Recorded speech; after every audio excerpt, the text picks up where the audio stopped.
আজকে কি হয়েছে বলো তো?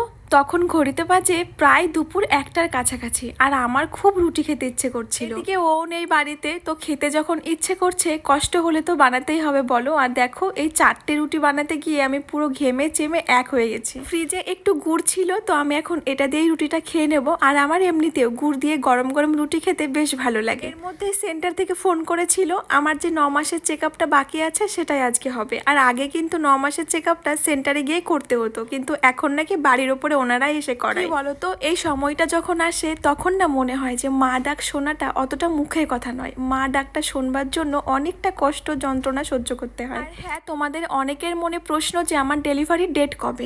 বলবো তোমাদের সবটা বলবো, একটু ধৈর্য ধরো। আসলে ডক্টর আমাকে এমনি বলে দিয়েছে যে আমার পুজোর মধ্যে ডেট পড়বে, কিন্তু লাস্ট ইউএসজি করার পর আমি পুরো শিওর হয়ে যাব আমার পুচকুসোনা কবে আসবে। আমার তো এখন দিন যেতেই চায় না, শুধু মনে হয় গুড নিউজটা কবে তোমাদেরকে বলবো। যাই হোক, চলো সবাই ভালো থেকো, সুস্থ থেকো, দেখা হবে অন্য কোনো নেক্সট ভিডিওতে। টাটা।